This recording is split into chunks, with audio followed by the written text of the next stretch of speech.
Tahukah Anda pada hari apa orang paling banyak meninggal karena serangan jantung?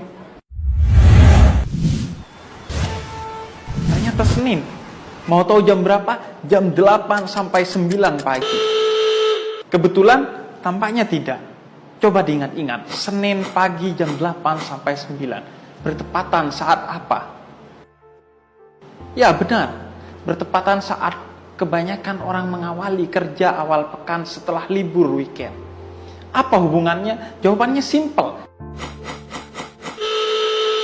Stres bekerja, deadline yang mengejar, target yang jadi momok, bos yang tak ramah, teman kantor yang menyebalkan, berkas yang menumpuk, dan lain sebagainya.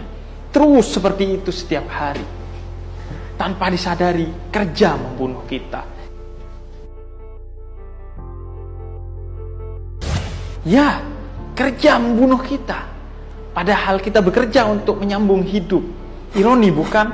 Sesuatu yang kita niatkan untuk menyambung hidup justru menjadi sebab kematian kita.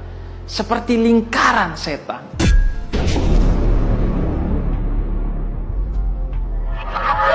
Kita jadi budak pekerjaan, bukan hamba Tuhan. Sehingga kita lakukan apapun untuk pekerjaan. Kita tinggalkan waktu salat karena sibuk kerja. Kita tak berzakat karena sayangi gaji. Kita tak berangkat haji karena tak mau jatah cuti habis.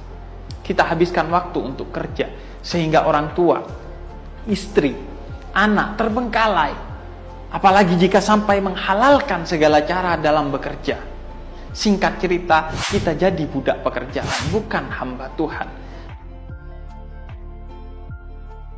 Seperti ironi yang lain, sebagaimana banyaknya sekarang dari kita yang digenggam oleh handphone, bukan lagi menggenggamnya.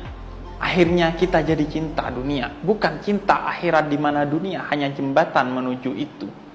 Kita meyakini rezeki di tangan bos, bukan di tangan Tuhan di mana bos hanya perantara saja. Cita-cita kita menjadi kaya, bukan menikmati hidup dan menjamin selamat di akhirat. Akhirnya kekayaan justru membuat kita hancur. Berapa banyak orang yang kaya, ia sombong sehingga kekayaan justru mencelakakan akhiratnya. Berapa banyak orang yang ketika kaya, namun tak bisa menikmati uangnya untuk sekedar makan makanan lezat. Tentu bukan karena tak mampu membeli makanan selezat apapun, melainkan karena tak diperbolehkan oleh dokter karena kerja. Membuat kita sakit ini dan itu yang akhirnya dilarang makan ini dan itu yang lezat-lezat. Akhirnya uang justru kita habiskan untuk ke dokter. Mencari kesehatan yang dulu kita punya saat belum kaya. Waktu kita habis untuk kerja. Anehnya ketika ditanya bekerja untuk siapa? Jawabannya untuk anak dan istri. Tapi ironisnya kita berangkat saat anak masih tidur dan pulang kerja ketika anak sudah tidur. Jadi sebenarnya kita bukan bekerja untuk anak dan istri, tapi bekerja untuk pekerjaan itu sendiri.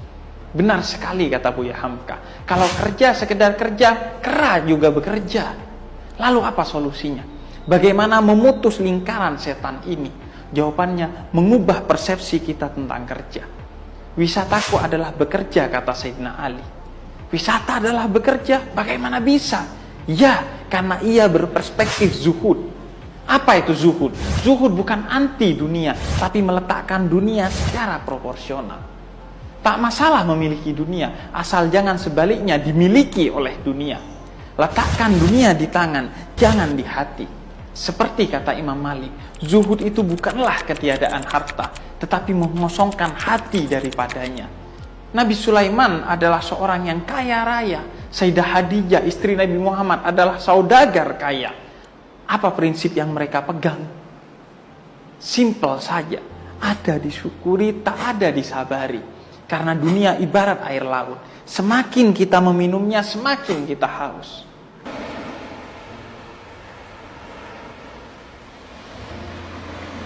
Dalam Islam, kebahagiaan dunia dan keselamatan di akhirat sama sekali tak bergantung pada harta, tapi pada hati.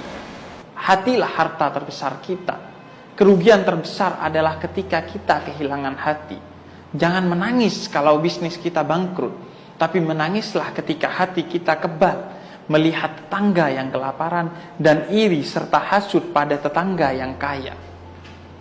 Saat itulah kita sebenarnya telah bangkrut, sebangkrut-bangkrutnya. Tahukah kalian siapa orang yang bangkrut? Tanya Nabi kepada para sahabatnya suatu hari. Mereka yang tidak mempunyai harta, wahai Nabi? Jawab mereka, para sahabat Nabi, tidak, kata Nabi, bukan itu. Tapi salah satunya, kata Nabi, adalah mereka yang kaya tapi hasil dari memakan harta orang lain dan justru sombong karena kekayaannya, bukan justru membagikannya. Dengan zuhud, kita tak jadi budak dunia, tapi sebaliknya, dunia yang jadi budak kita untuk bahagia di dunia dan akhirat. Yang kita cari adalah rezeki, bukan uang. Rezeki itu tak tergantung pada sedikit banyaknya uang. Betapa banyak orang yang kita anggap miskin tapi bahagia hidupnya bersama orang-orang yang mereka kasihi. Juga sebaliknya, berapa banyak orang yang super kaya, konglomerat, tapi hidupnya sengsara. Zuhud mengubah pola pandang kita tentang dunia. Yang kaya bukan yang punya uang banyak, tapi yang hatinya selalu merasa cukup. Zuhud, obat mujarab penyembuh semua penyakit itu. Dengan zuhud, kerja total dilandasi tawakal. Kerja sepenuhnya dan selebihnya diserahkan kepada Allah. Karena pada dasarnya Allah menghendaki proses bagi kita. Hasil semua ketentuan Allah. Hasil apapun diterima dengan lapang dada. Itu yang terbaik yang Tuhan berikan kepada kita dan yang paling baik untuk kita terima sebagai manusia.